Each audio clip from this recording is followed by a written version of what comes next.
Meanwhile, on the theme of the wall, which is what Donald Trump was just talking about, a troubling new report from the Washington Times detailing a smuggling network bringing illegals from the Middle East across the U.S. border, including one Afghan man who was allegedly part of a terror plot.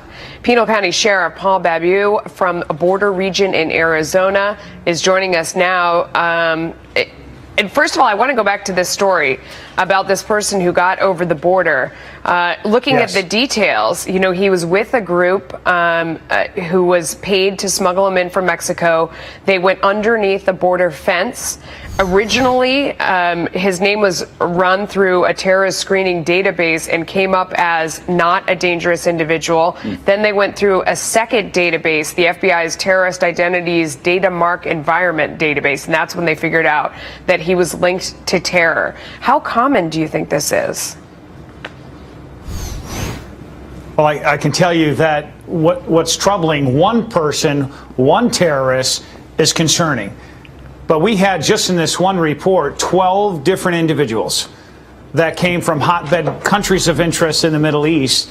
And the fact that these are just the ones we know of. Yeah. So we shouldn't feel protected or more at ease. We should feel more alarmed. The fact that we've had 80 to 120,000 plus illegals that have come across this border just here in this part of Arizona, this proves that the border is not secured, and that we have to make this a priority for national security, no longer just about illegal immigrants, no longer about the drug cartels that we're fighting here in my state. It's about national security and stopping terrorists.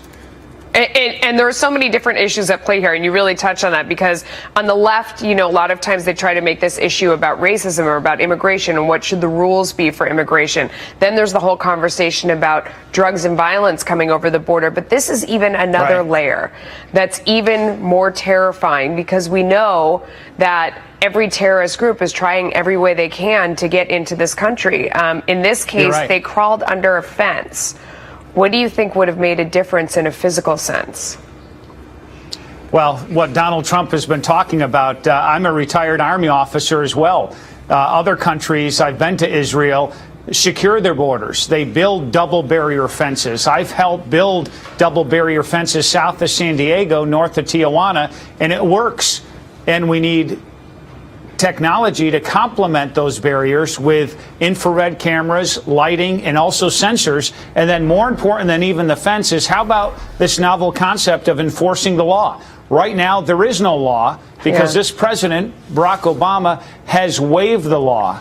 And he doesn't want to secure the border because he says that larger threat to our national security is not ISIS, is not an unsecured border, but is global warming. So it shows you how screwed up the priorities of our nation are right now. Yeah, Sheriff, I hate to cut it short, but we had that speech before, and that took up a lot of our time.